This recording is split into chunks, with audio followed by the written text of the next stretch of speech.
আসসালামু আলাইকুম প্রিয় দেশবাসী, কেমন আছেন সবাই? আশা করি ভালো আছেন। আলহামদুলিল্লাহ আমিও ভালো আছি। আজকে আসলে সকালবেলা ঘুম থেকে উঠিয়া এই আরতে আরতে আসলে বন্ধের দিকে আইলাম। আয়া দেখি আমাদের আমার এই বাড়ির পাশেই আমাদের কৃষি অফিসার আছে।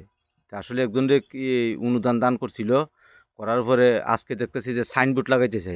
তখন আমি বললাম যে আস্তে আস্তে আরতে আরতে আমি ওই এরা দুইজনের দ্বারে গেলাম, গিয়ে দেখি আমাদের গ্রামের আক্তার কাহা আর আমাদের মাধবপুর উপজেলার বুল্লা ইউনিয়নের কৃষি অফিসার। তো ওনারা বললাম, স্যার আমি একটা এই ভিডিও স্যার মাঝকে আপনি একটু তাহেন কয়েকটা, ঠিক আছে আচ্ছা, তুমি দাঁড়াও, আমি নামি সাইনবোর্ডটা ধরি। তারপরে এরা দুজন দিয়ে আমি একটা ভিডিও বানাইলাম। দেখেন কত সুন্দর আসলে আমাদের যে দেশের যে প্রকৃতি, আমাদের যে বুরু ধান, কত সুন্দর বুরু ধান হয়। আর স্যারে বললাম, স্যার আপনি একটু যান সাইনবোর্ডটা যেন আমি একটু দেখাই, দেখেন আমাদের বুরু ধান।